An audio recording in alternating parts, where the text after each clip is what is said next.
Hi friends, welcome back to ఉస్తా kitchen. ఈరోజు వీడియోలో meal maker pulao చేసుకుందాము. వీటిని సోయా చింక్స్ అని కూడా అంటారు. చాలా హెల్త్ బెనిఫిట్స్ ఉన్నాయి మిల్ మేకర్ వల్ల. ఈవెన్ నాన్ వెజ్ తినని వాళ్ళకి ఆ నాన్ వెజ్ తిన్న ఫీలింగ్ వస్తుంది. మిల్ మేకర్తో మనం ఏ రెసిపీ చేసుకున్నాం, ఈవెన్ కర్రీ కానీ ఫ్రైడ్ రైస్ లాగా కానీ బిర్యానీ లాగా ఎలా చేసుకున్నా కూడా ఆ ఫీలింగ్ అనేది వస్తుంది.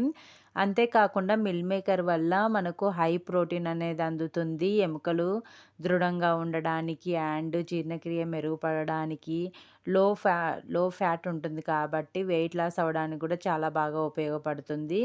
మీరు కూడా వీడియో లాస్ట్ వరకు చూసి ట్రై చేయండి. నెక్స్ట్ లేట్ చేయకుండా ప్రాసెస్లోకి వెళ్ళిపోదాము. ఒక బౌల్లోకి 2 గ్లాసెస్ రైస్ తీసుకొని వాటర్ వేసి 2 టైమ్స్ బాగా వాటర్తో వాష్ చేసుకొని పక్కన పెట్టేసుకుందాము. నెక్స్ట్ మిల్ మేకర్స్ తీసుకోవాలి. నేను ఇక్కడ చిన్న సైజులో ఉన్నటువంటి మిల్ మేకర్ తీసుకున్నాను. మీకు పెద్ద సైజులో ఉన్నటువంటి మిల్ మేకర్ ఉన్నా కూడా అవైనా తీసుకోవచ్చు, ప్రాబ్లం లేదు. కానీ ఇలా చిన్న సైజులో ఉన్నవి తీసుకున్నాము అంటే మనకు చూడడానికి బాగా కనిపిస్తాయి అన్నమాట. వీటిలోకి వేడి వాటర్ వేసి ఒకసారి కలిపేసి 10 మినిట్స్ పక్కన పెట్టేద్దాము. 10 మినిట్స్ తర్వాత ఇవి గోరువెచ్చగా అవుతాయి వాటర్ అనేది. ఈ టైంలో మనం మిల్ మేకర్ నుంచి వాటర్ అనేది సపరేట్ చేయాలి. ఇలా గట్టిగా ప్రెస్ చేస్తూ పిండి తీసి పక్కన పెట్టేసుకుందాము. ఇదే విధంగానే ఈ మిల్ మేకర్స్ అన్నీ కూడా తీసి ఒక ప్లేట్లోకి వేసుకోవాలి. తర్వాత మనం తీసుకున్నటువంటి మిల్ మేకర్ని ఒక మిక్సింగ్ బౌల్లోకి వేసుకొని 1/2 టేబుల్ స్పూన్ పసుపు, 1 టేబుల్ స్పూన్ వరకు సాల్ట్, 1/2 టేబుల్ స్పూన్ ధనియాల పిండి, 1 స్పూను కారము, 2 టేబుల్ స్పూన్ల పెరుగు వేసుకొని ఈ మిల్ మేకర్కి ఉప్పు, కారం, పసుపు, పెరుగు, మసాలా మొత్తం బాగా పట్టే విధంగా కలుపుకోవాలి. మొత్తం ఇలా కంప్లీట్గా కలుపుకున్న తర్వాత పక్కన పెట్టేసుకోవాలి.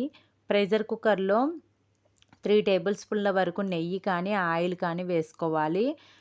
సగం ఆయిల్ సగం నెయ్యి అయినా వేసుకోవచ్చు. తర్వాత బిర్యానీ స్పైసెస్ వేసుకోవాలి. నేను ఇక్కడ బిర్యానీ ఆకు, జీరా, చెక్క, లవంగాలు, యాలకులు అండ్ అనాస పువ్వు వేశాను. మీకు అవైలబుల్లో ఉన్న స్పైసెస్ వేసుకొని 2 సెకండ్స్ ఫ్రై అయిన తర్వాత పొడుగా కట్ చేసుకున్నటువంటి ఆనియన్స్ కూడా వేసుకొని ఆనియన్స్ కొద్దిగా కలర్ చేంజ్ అయ్యేంత వరకు fry అవ్వనివ్వాలి.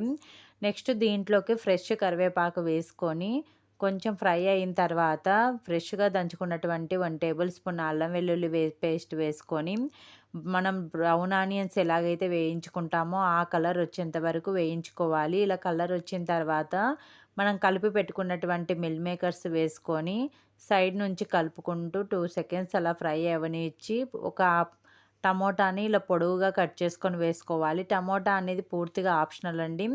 1 table spoon garam masala, 1/2 table spoon biryani masala వేసుకొని ఈ మసాలాలు అనేది మిల్ మేకర్స్కి బాగా పట్టే విధంగా లో ఫ్లేమ్లో ఒక 5 to 6 మినిట్స్ ఫ్రై చేసుకోవాలి. ఇలా ఫ్రై చేసుకోవడం వల్ల మిల్ మేకర్ కూడా మనకు బాగా ఫ్రై అవుతాయి.